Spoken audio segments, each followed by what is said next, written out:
Hello and welcome. I'm Dr. Adam Dorsey, a psychologist in Silicon Valley, and I am the host of Super Psyched, a podcast dedicated to supercharging your life. Each episode contains fun, high-quality interviews with experts looking at psychology from all angles. Super Psyched is your tool to get more of what you want in your life and less of what you don't. We are back for episode number 2 of a 2-part series with the great storyteller, Joel Ben Izzy. I felt it was important to make this into a longer episode, as stories are so central to our psychology. And Joel has the ability to make everything so much fun that time just flies by as you listen to him. In this episode, we will go deeper into Joel's story as well as continuing our discussion on the richness of telling stories. I hope you, the listener, enjoy this as much as I did. I believe you will. Joel, is your story is incredible. In fact, this part of your story alone could be made into a movie. But the way you discovered that you had cancer and what transpired afterwards and the calamitous aftermath of the surgery. I'm wondering if you could share that story. Yeah, I'll tell a little bit of it. My father used to say, people make plans and God laughs. Man tracht and God lacht. And I remember it was just around Purim one year. This is way back in 1997. And I thought I had the secret of happiness. I thought I'd figured things out because I thought, look at this. I can turn any curse into a blessing just by how I tell the story. And as long as I can tell the story, I am golden. And I remember sitting on the porch with my wife and saying, I am completely happy and I plan to be happy for a very long time. And as I said this, I watched our 2 young children, age 2 and 5, raking up some leaves in the yard and thought, yep, I've got it figured out. And she didn't hear me because if she would, she would have went, patoop, patoop, patoop. Wishing away the evil eye. It was the very next day I woke up from the strangest dream. And the dream was that I had I'd gone downstairs to a piano. I lifted it high above my head and then dropped it on my foot and then went back to bed. That was a dream. But I woke up convinced it was real because the right big toe was swollen like a tomato. It was one of the scenes. I pulled the covers back. My wife said, my God, look at your toe. It looks like it's going to explode. You got to call a doctor. I said, oh, no. My motto is never call a doctor. Hers is cancer till proven otherwise. She said, Joel, she's going to explode. Yeah. I said, this is fine. I was just about to go when my daughter, who was 2 at the time, came to hug me goodbye. And she stepped on my doctor. My wife picked up the phone, dialed the advice nurse. I told her the whole thing. She said, you have gout. I said, gout? She said, yeah, you have gout. It's called the rich man's disease. I said, I know what it's called. My father had it, and he never got the money. What do I do? Said, you do this, I'll fax in a prescription, and you'll be fine. It'll make you go away. Sure enough, she faxed in a prescription. I took it. The gout went away. Like a month and a half later, I got a postcard for a doctor's office. And as my mother used to say, a doctor's appointment is a terrible thing to waste, right? I ended up in this doctor's office, and a doctor comes in. His name was Ishmael. I said, hey, can I call you Ishmael? He said, call me Ishmael. And chatted about this and that. And then he finally said, so what are you doing here? And I said, I don't know. You're the doctor. You tell me. I'd forgotten all about the gout. And he said, well, let's see, medical records, typed it in. He said, oh, you have gout. I said, I had gout for 5 minutes. I took the pills. They went away. He said, all right, good. As long as you're here, let me examine you. And he starts to feel my neck. And I say, doctor, that's not my foot. That's my neck. You're the doctor, but that's my neck. He said, I know. I said, why are you examining my neck? He said, I'm an endocrinologist. Necks are my specialty. To which I said the only thing I could say, which is, it's a good thing you're not a proctologist because where would that put us? And he said, you have a little bump in your neck? I said, doctor, I have a lot of bumps in my neck. That's what a neck is, a lot of little bumps. He said, no, you have one that shouldn't be here. I said, doctor, I shouldn't be here. The gout is gone. I stopped joking when he went to a drawer, opened it up, and pulled out a needle It was this long. And by this, I'm holding my fingers 18 inches apart. Who comes up with a needle? I said, wait. What's the needle? He said, look, chances that this is anything to worry about are 1 in 1,000. He said, just the same, I'd like to aspirate it to be on the safe side. I said, will this hurt? He said, what do you think? Mhm. I'll spare you those details. Sure. But it was a couple weeks later on my son's 5th birthday that he called and he said, hi, this is Ishmael. I said, hey, I said, call me Ishmael, and you're calling me Ishmael. How about that? And he said a whole bunch of things, but I only heard one word and it started with C. And there is no good way to tell one's wife one has cancer, especially I hadn't told her about the needle in the neck because I didn't want to worry her. I tried a little tumor humor. Explaining I had one of those little 24-hour tumor things, but it wasn't a big deal. This was thyroid cancer. And so this sort of led into the surgery. And I remember trying to convince her and saying, no, this is going to be a great story. There's a needle in the neck. There's a gout. And it's wonderful. She said, Joel, this isn't a story. This is our life. I said, no, you just watch. As soon as I get out, I'm going to tell this story.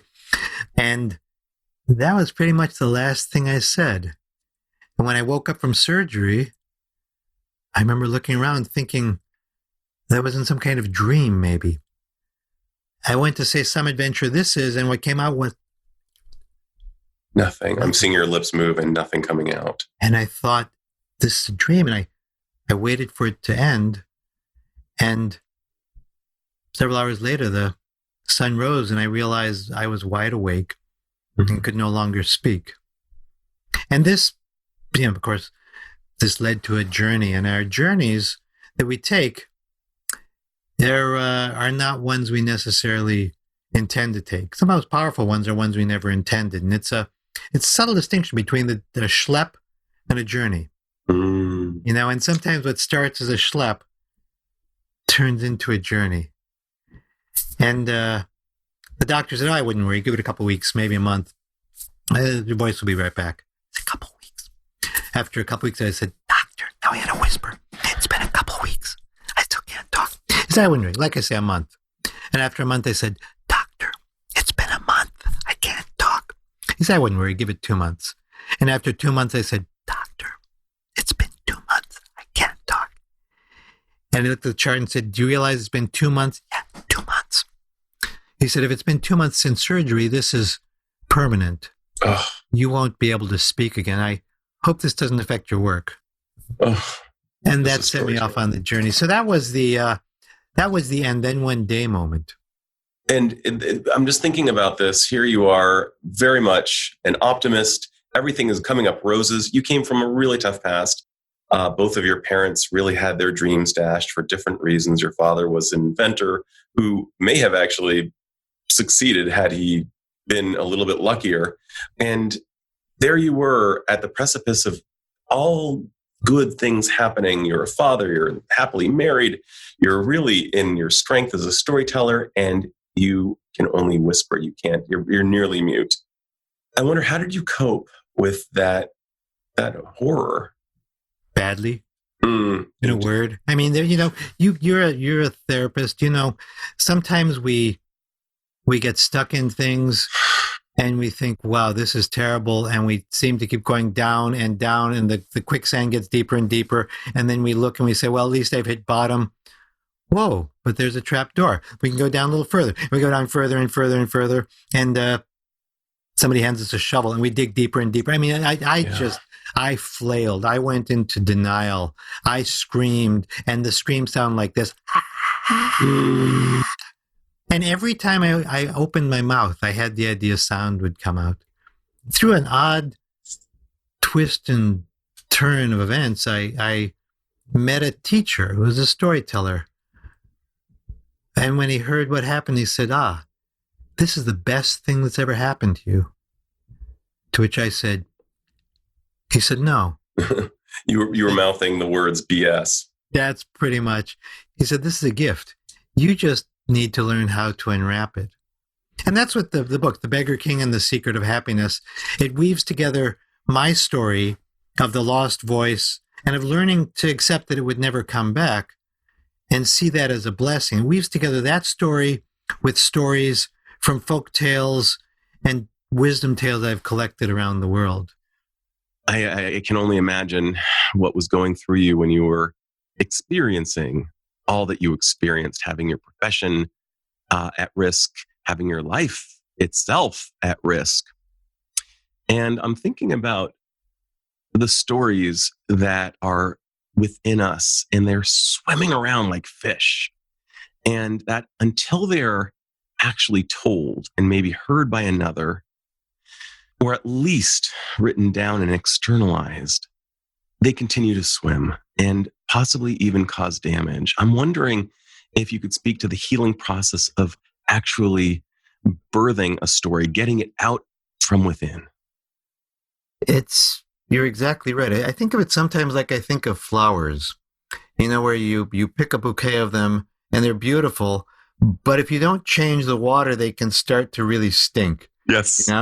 And sometimes there are these lovely things that can come out so nicely, but if they don't come out, they just can rot inside us. Esther. And sometimes that's the process of taking something difficult and feeling, all right, I'm going to tell this as a story now and turn it into something that we can learn from, which is one way of redeeming it, or we can turn it into something that we can hold and say, all right, this is the story. I survived this. And just the fact that I'm telling the tale is a help in itself. Yeah, absolutely. We're such meaning-based animals, and we need to find a meaning, and we're searching, and it's almost like a record that's skipping until we are able to somehow couch it in a manner that makes sense to us. And it might not be the entirety of the story. It might be just a small portion, but if it makes sense to us, that can be in and of itself healing. At least that's been my experience. Is that consistent with yours? That is true, yeah. Sometimes a little part, just being able to say it and hear it with your own ears. The old Jewish saying goes, may your ears hear what your mouth is saying. And I was thinking how other episodes, you talk about fear. And I think sometimes, when we fear something, we have to go towards it. Telling our story is a way of addressing that sometimes. When we avoid something, it leads to greater anxiety. And the paradox of anxiety is we have to actually merge with the thing that scares us. That when we merge with it, we have plenty of empirical evidence that anxiety shrinks. And you're speaking my language. I speak a little anxiety too. Well, I think it's really, really embedded actually in the epigenetics of Jews and other people whose ancestors have experienced profound traumas. So I think that stories are all the more relevant. There's another side to that I don't think is discussed as much, which is in addition to trauma being passed down, I think resiliency is passed down. Right. And there's a way that we don't just get, that sort of layers and layers of trauma built up from generations of generations, because otherwise it just gets worse and worse. No, I think we get the gifts and we get the wisdom and in a way the stories that we have that carry us become a kind of a technology that help us survive. Exactly. Yeah, technology that helps us survive. That's so powerful to have a narrative that almost acts as a personal role model for how to live our lives. It's as if the narrative becomes a living being. I think so. I mean, it's a way we keep our ancestors alive. Myth is a whole other conversation, but people use the word myth often derogatorily, where they say, oh, well, that's just a myth. And in fact, mythology is something really so powerful and so important. And I think we suffer from pretending we don't have mythology. And we want to believe in these bigger ideals that have developed over time, that are rich and come up from the earth and connect us to all that has been and all that will be. It's used sometimes synonymously with the word lie. And a myth is not a lie at all. And so when you're talking about those stories that really help connect us and strengthen us, the myth, the richness is there. And I think that comes through along with inherited trauma. So true. And I'm thinking about some of the things that you've said, some of the axioms that you've mentioned. And I'll do my best to paraphrase that something doesn't have to be factual in order to be true. You tell a story about a cricket who's trying to jump to the moon, and he spends his lifetime tragically giving it his all. And it's a heartrending story. And he dies without having succeeded. But for generations afterward, he is known and remembered as the one who reached the moon. And I love that story so very much. Oh, I'm so glad that stuck with you, the cricket who jumped to the moon, because that's the book, the Beggar King and the Secret of Happiness. Each chapter opens with a story. It's so great, they're all folk tales at the very beginning, except for the cricket who jumped to the moon. And what happened there was I had a story that I wanted to use by James Thurber. And it wasn't quite right, and I couldn't get the rights to it, and it didn't say quite what I wanted. So I built that story. I crafted that story of the cricket who jumped to the moon, because there's a notion, I think in some Asian cultures, that the face on the moon is a cricket. Yeah, and in Japan it's actually a rabbit pounding mochi. That's right. Which is such a random example. I can actually. It's funny. Ever since I've lived there, I always see the rabbit. Pounding mochi. I see the hammer. I see the ear. Oh, yeah. Well, this is the beauty of stories, that they are hidden in plain view. When you open up your eyes and ears and heart and gut to see stories, you start to see them everywhere. I mean, we were talking before about story prompts. We had talked about a place you used to like to go, but I'll just mention a few of my other favorite prompts that your listeners can think about. And with any of these, the trick is to give yourself some time. And it really can be literally a minute of silence. And think about it with all your senses. So, for example, one I love is to think about a teacher that you remember. And generally, when you offer a prompt, somebody will come to mind first, or something will come to mind first. And that's the one to go with. So to think about that, and then with that teacher, you would go back to a time and a place, and maybe it's someone you saw again and again. Maybe think of a particular time, a particular encounter, and that moment that you go there. And maybe there's something that you learned there. And you can already see that you're going from a memory into a story. Another one I love is think about a time when you found yourself astounded by a single color, and then bring in those other senses. And with telling a story like this, when they go to share it, they wouldn't necessarily say, well, this is a story about yellow. They might say, no, this is a story about driving through canyon lands in the Southwest and turning this corner on this hot day when we had like nothing to drink at all in the car, and we thought, where are we going to find something? We're dying of thirst. And suddenly we saw something that completely took our breath away. And that might lead to the story of the color. So this is, I mean, so much of my work these days is helping people to find and tell their stories. I think this is particularly apt now. I've been talking to I guess it would be a retirement community where people are living, and it's sort of, there's beautiful places and beautiful places to live that generally have all these activities where people are just isolated now as we're in seclusion. Right. And I thought, what if we let 2020 be the summer of stories? We've got a lot going on, right? We've got that discussion on race we've been meaning to have for 400 years here in the United States. Finally maybe we're starting to have it. Pandemic going on. And I think there's an election. I don't know if you heard about it coming up. There's a lot happening. But I thought, yeah, there's all that happening out in the world. And it's really important to know how to engage with it. But what if we could turn inside and start to find the stories that we have that are waiting to be shared? And so working with seniors, we say, I think, what if we could just take some prompts, find a story buddy, find that time to share with your friends and family, and really begin to just turn these memories into just this treasures.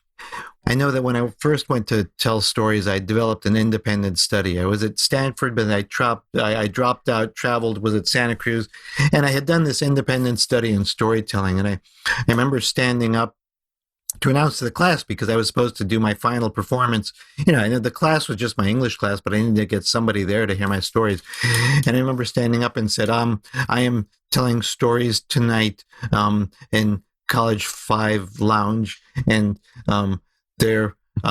it's free, and there will be food. And I sat down, and somebody what a sales pitch, by the way. Yeah, I killed it, right? So a girl I didn't know came up to me and said, "Oh, stories, that's interesting." I said, yeah, it's interesting. Yeah. She said, "Are you nervous?" I said, "Yeah, wouldn't you be?" And she said, "Well, that depends." She said, "The stories you're telling, what stories are they?"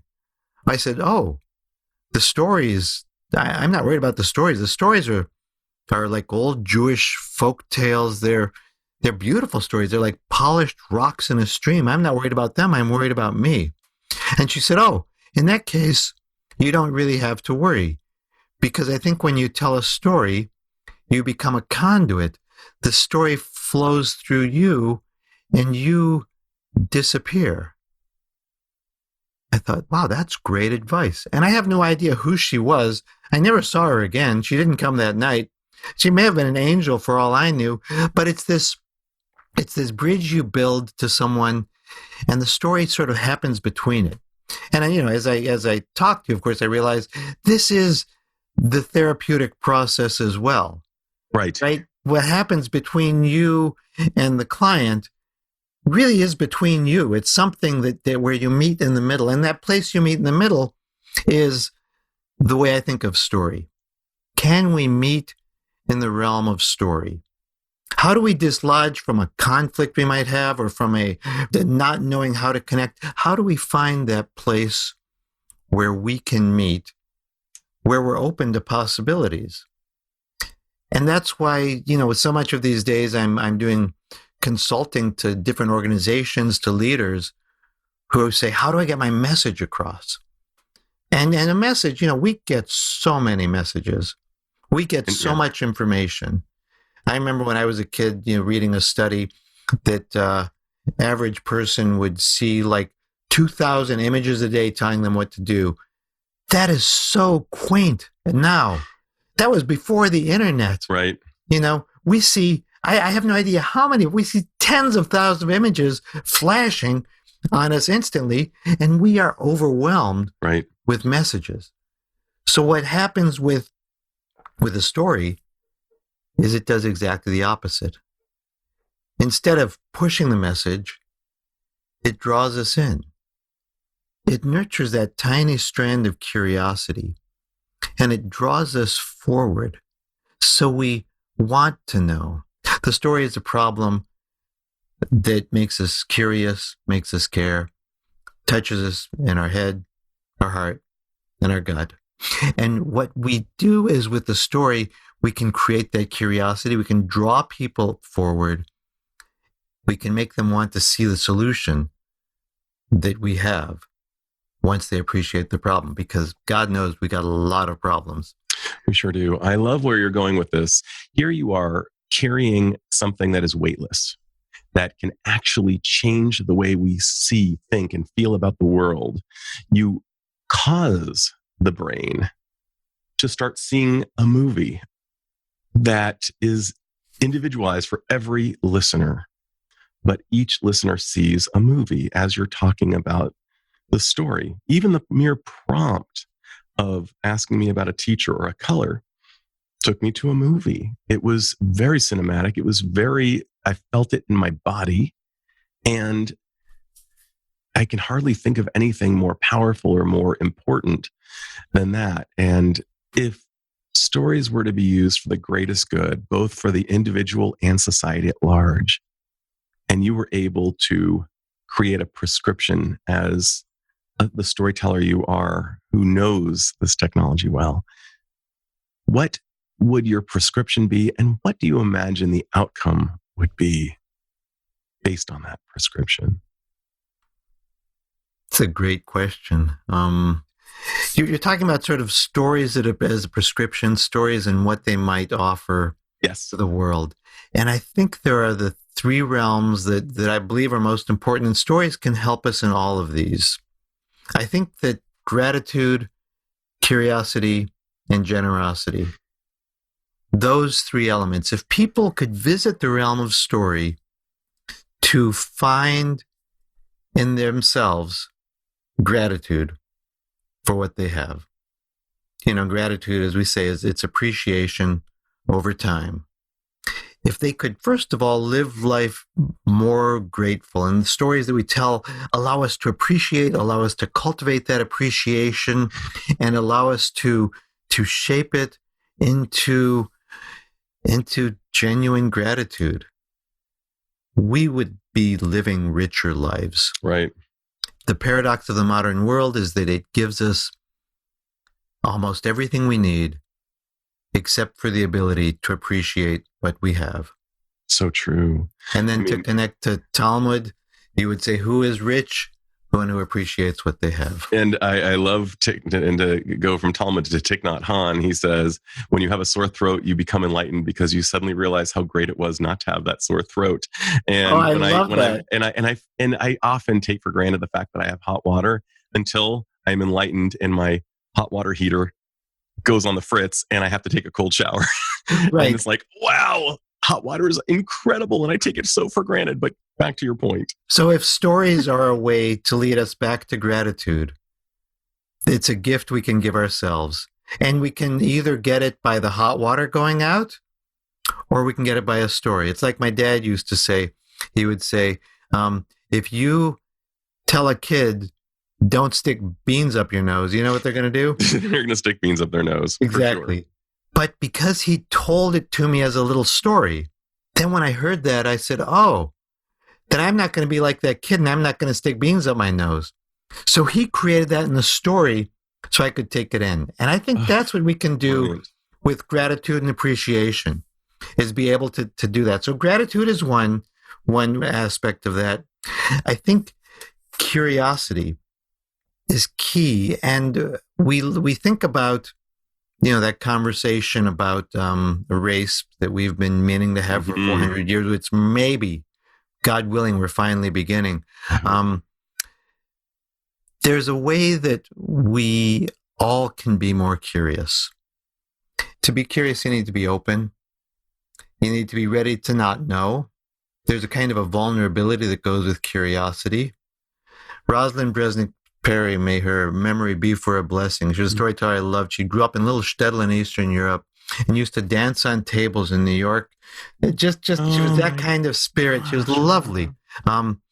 She said, it is impossible to hate someone once you truly hear their story. So true, by the way. I see people with vastly differing worldviews in my office, and I love them in spite of the fact that if I had read about them, I might think, oh, wow, this is a person with whom I have nothing in common. And lo and behold, we have our humanity. And even though they may think theologically or politically so differently from the way I do, I love them. So that to me is a stance of how to get to curiosity. And I think about people I'm working with these days. I'm doing some training for groups of seniors. And I see my class mostly consists of what we would call older women who are in our society invisible. And yet I see them and hear them in terms of their stories, and they are rich. These memories that they have after a lifetime. And I think, why is it that we really cannot begin as a society to be more curious, back to curiosity, about our seniors and about our elders, and see them for the rich treasures of stories they have? So curiosity would be the next realm, right? So we have gratitude, curiosity, and then generosity. Gratitude naturally leads to generosity. And we have so much to share and so much to give. And we don't we don't think about it. And that might be generosity in terms of listening, which again connects back to curiosity. It's generosity in terms of teaching. And I think that the stories we tell can bring us back to a point of balance where we say, you know what? I am so blessed with what I have. I can appreciate it. I can be open and curious, and I have plenty to share.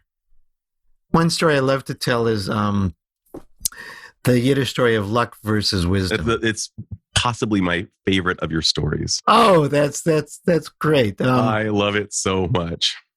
Well, at the beginning of that story, I always interview an audience and I say, what's more important in life, luck or wisdom? And they go back and forth and back and forth. And I think about the various responses. And of course, in the course of the story, it actually answers the question, which is rare because it's a Jewish story and it actually gives it an answer. Jewish stories usually don't give you an answer, do they? They answer with they give you some third answer. This or is it this? Well, really, actually, it's that. On the one hand, it could be this, but on the other hand, and on the third hand, that's exactly so. So after going through, I also love to recount of all the various answers I've gotten. My favorite came like from an 8-year-old girl. I said, what's more important, to be lucky or wise? And she said, if I had a choice, I'd rather be wise. I said, yeah, so tell me why. She said, I think I already am lucky. Ooh, and I thought, what a wise young woman this is to realize how lucky she is. And we are all so lucky in ways we can hardly appreciate. Right. Especially if you're born in the first world and have all of the incredible amenities that we just take for granted. Right. Yeah. And to be able to just appreciate what we have is a pretty much a full-time job. And we need to get just enough perspective on that to do it. And the stories we tell bring us around to see that. And she got it. Joel, you are in my eyes, legitimately a living treasure. I'm so grateful to know you, to know your work, to have recently befriended you. It is my deepest wish that your message can get out there to the masses, because I think that the stories that you have access to and that you provide and that you are trying to act as the midwife, so to speak, for others to access their own is really what gives life meaning. Joel, thank you so much. Adam, thank you for having me. Be well and pass the stories on. I will do. I will. Yes, they are now entrusted with me. And any of you who wishes to have Joel's stories entrusted with you, you can find his material on his website, on Amazon, on Audible, in so many places. And I have few guarantees in life, but I think these are guaranteed to delight you. Thank you so much, Joel. Thank you. This is Dr. Adam Dorsey thanking you for listening to Super Psyched. If you know anyone who might like it or who might benefit from listening, share it. And if you like the episode, please hit subscribe.